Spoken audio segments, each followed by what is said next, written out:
মূল তালিকায় আর আর্থিক ধারা কত ছিল 50,000 টাকা। এখন হচ্ছে আইন অনুযায়ী যে 55 ধারা ব্র্যাকেট করবো কত ধারা পুনরাবৃত্তি আর্থিক ধারা পুনরাবৃত্তি 1 লক্ষ টাকা।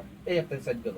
আচ্ছা, এখন যে ন্যাশনাল ক্রাইসিস চলতেছে, এখন যে গুজরাটের উপর ন্যাশনাল ক্রাইসিস চলতেছে, এই সময় আপনি এত বড়টা দিন চলে গেল, আপনার এতগুলো ইয়ে আছে, দুদিন শোনেন সঠিক বলেন, তাহলে আমি যদি আমাকে কপারেশন করেন, আমাদের যদি কপারেশন করেন, আপনি কপারেশন করবেন, আমি ডেলিভারি স্লিপ দেখাবো, আমাদের ডেলিভারি স্লিপ আছে। আপনি না, আপনি কপারেশন করবেন, কারণ আমি ভিতরে যাচ্ছি না, আপনি ইয়ে করে নেন, তাহলে আমাদের কষ্ট না হয়, আমরা মনোযোগ দিতে পারি। আপনার কপারেশনটা ফেয়ার হতে হবে, ফেয়ার করবেন, আপনার সুবিধা হবে, নাহলে কিন্তু আমার এইটাকে আমি 1 লক্ষ টাকা তো অলরেডি হয়ে গেছে। আচ্ছা, এটা আপনি দ্রুত সেল দিতে হবে। এটা এই যে আজকের দিনে 1 লিটার 2 দিন পরে কমবে না, আপনি একটা মিস ইনফরমেশন আমাকে দেওয়ার চেষ্টা করবেন না, 2 দিন পরে বাড়বে। বাড়ানোর জন্য যে লাস্টের দিকে যে অ্যাক্টিংটা হয়, যে ফিচারটা সামনে চলে আসে, এই অ্যাকিসেন্ট ফিচার আমাদের রূপান্তর তথ্য থেকে, সব ধরনের তথ্য থেকে আমাদের ইয়ে আছে, আপনার সর্বোচ্চ আইনের বলছেন সর্বোচ্চ ব্যবস্থা নিতে। তো আপনি এর ভিতরে পড়ে যান, কিন্তু আমি ওইদিকে গেলাম না। তো আপনি লিখে দিতে পারেন যে আমি দ্রুত এইগুলোকে দ্রুত বন্ধ করবো, আর আমাদের টিমটা আপনার মনিটরিং করবে এই বিষয়ে। এইগুলো আমি কয়টা রাখবো? আমার স্টকে 60টা আছে এক গাড়িতে।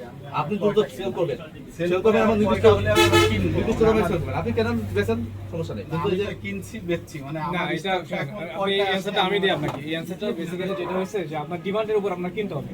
আপনি কি করেন দোকানের ব্যবসাটা দেখাই, আমি বলি, আপনি ব্যবসা করেন কিভাবে? ডিমান্ডের উপর বিশেষ করে কিনেন না, আর যতটুকু ডিমান্ড থাকে সেভাবে তো আপনি বাজার থেকে কিনেন।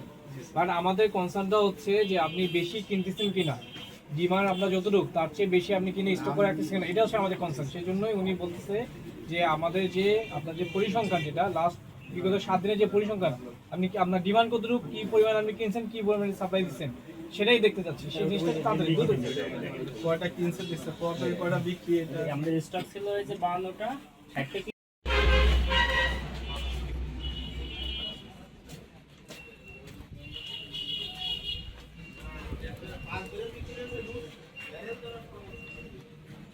এই সময়টাতে দেখেন সেল অনেক ভালো ছিল, ঈদের পরে একটু সেল কমেছে, ঈদের পরে একটু সেলটা কমেছে।